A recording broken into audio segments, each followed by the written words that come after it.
Hello friends, and welcome back to the Dork Side. I'm the Dork in the Road, and I'm out here, my first real off-road adventure on my brand new 2022 KLR 650. And it occurred to me that some of you might want to see how it does off-road, especially the first time I've had it out and done any real sort of off-roading with it. So I turned my camera on and let's see what we end up with.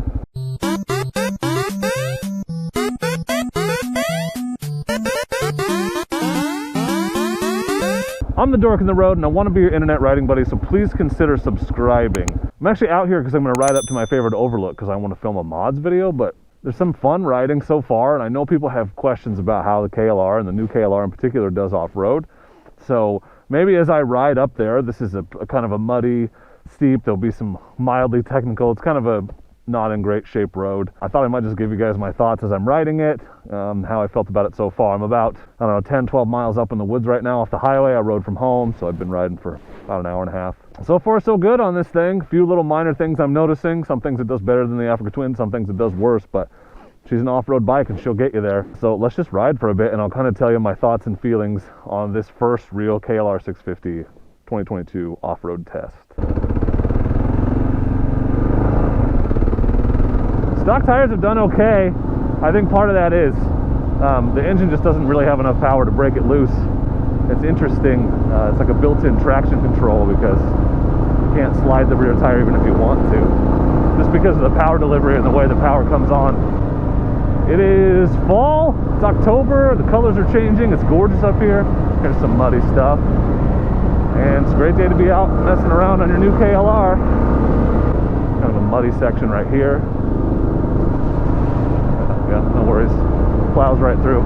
This part's a little rocky technical. It's not going to come across in the camera with the contrast, but there's clearly like a stream here for much of the year, so a lot of rocks. Not very flat.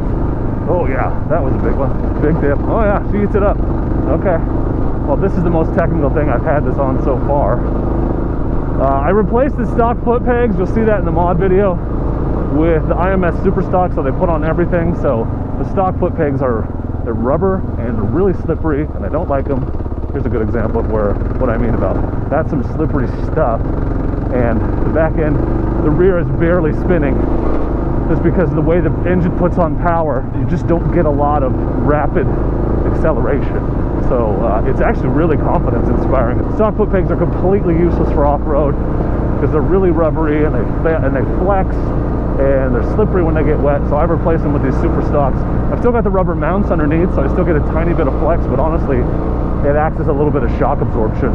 That was the sketchiest part of this road. And it's not amazing stuff, but pretty typical of what your typical KLR owner may encounter and want to know if they can get through. Something a little more difficult than just a gravel road. And this is a gravel road, but like I said, not maintained at all, really. I don't have really any fear about sliding the rear out by accident going around a corner, and that was always something I was a little worried about, adding throttle on the Africa Twin on gravel like this in a corner, like with the bike leaned over, because it would be possible to break it loose, and I just don't see this bike doing that. The other thing that's interesting is, if you were to ask me which bike I want on a road like this, the Africa Twin or the KLR, and admittedly, you know, I'm 200 miles in on the KLR, so take it with a grain of salt, but seated, I am far more comfortable on the KLR. It just seems really stable and sturdy, and like it's built for this sort of gravelly, loose stuff. It just really eats it up, and it's really confidence inspiring, and part of that is the increased rake and the way that they built stability into the design of the bike. Part of that is the power is just not a super powerful, super like torquey, snap your neck engine. So you're not going to make a mistake that causes you to slide the butt out. The ass will stay relatively stable, even if you're screwing around. So in terms of sitting down riding roads like this bike is actually really great. Here's some looser gravel. Well, you see what I mean? It's got this sort of comforting, reassuring power delivery, that power comes, you know, gently, but not suddenly and all at once. And so you just really maintain traction. These are stock tires. Second is such a wide gear. It's like perfect for this kind of riding, really, for standing up anyway, because you can go, it feels like I'm going 35 right now in second, but you can also go about 8 in second. First is a little twitchy, especially with the way the fuel injection sort of comes on and off. It's not very smooth when you cut the throttle and put it back on. It's a little bit like my 250L was that way.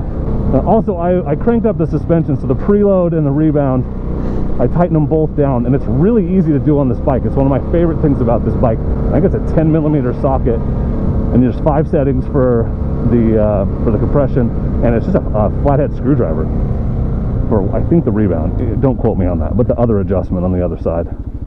So here we are going up to the overlook. This will be a little bit of a climb. I got some muddy stuff here at the bottom. I'm just going to plow right through.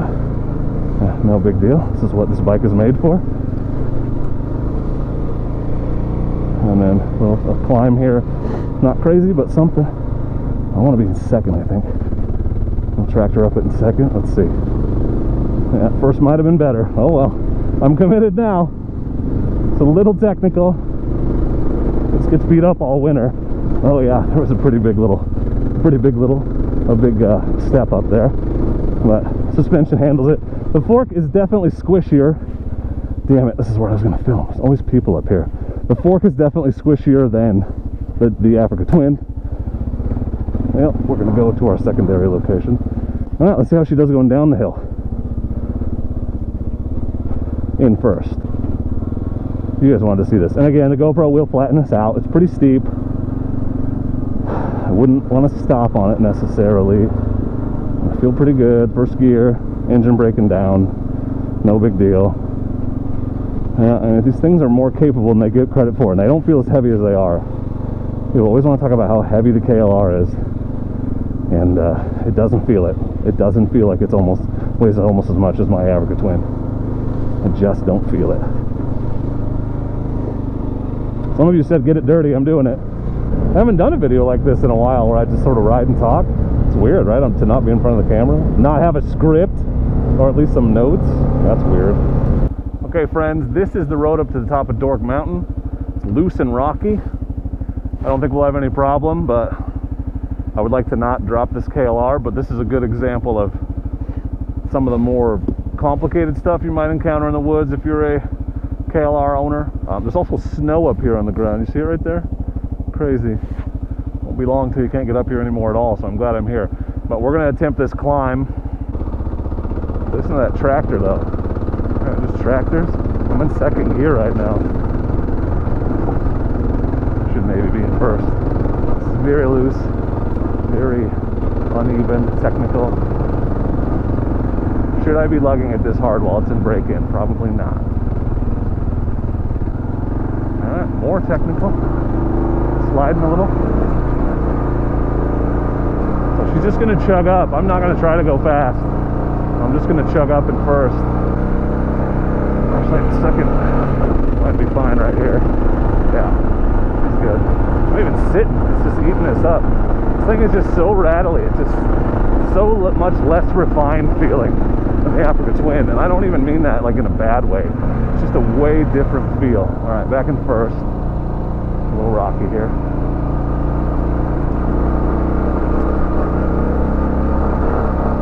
And then up to the top, right here is the worst section. Oh, there's snow. You see it? Right here. This is pretty steep. And really, just step up right there. She just handled it. Look at all the snow. Look at all the snow. Ooh. There we go. Here we go. I actually hate driving my truck up here. I much prefer coming up on a motorcycle. And the view, oh my goodness, is it worth it. Look at all the snow on the sisters already. Whew. We made it. Dork Mountain. That was actually quite easy on this thing. So, there you go. You wonder what the KLR can do. It can get you here. This is the reward for taking your KLR fun places. I love it up here, man. You guys have seen this before, but that's the Three Sisters, Mount Washington. That is the Three Finger Jack, and that is Mount Jefferson. There's the KLR. If you forgot what it looks like. Here it is in its natural habitat. Crushing it. Making it happen. I will catch up with you for the ride down so you can see that. Okay, had some lunch. Filmed the mods video, which I will link for you. So you can check out all the mods in the KLR at this moment in time. Gazed at the beautiful Three Sisters. But now we're going to ride back down this hill, and I wanted you to see the KLR soaking up a sort of rocky, loose, technical downhill. And nothing we're doing here is like hard enduro, but I do think it is on the upper end of what most people who buy a KLR will ride or come across. It's probably the kind of thing that most KLR owners won't even ride on purpose. It'll be something they'll have to get through. Maybe I'm overgeneralizing, but basically for someone like me, and I'm an average rider, this stuff is fun, but not, it's challenging, but not scary, which is about the hardest thing I can imagine myself taking this KLR on purpose. Now, there's going to be times when I have to get through stuff and I'm going to take it on harder things, but day-to-day general, basically this is just a test of the kind of riding you're going to see on a normal, everyday KLR ride. So, no, I'm not jumping it or riding over logs and stuff, but that's not what the KLR is for. It's for getting you to places like this, and it does that well. So let's ride down the hill and check it out. This thing is so much easier to move around on this stuff than the Twin was.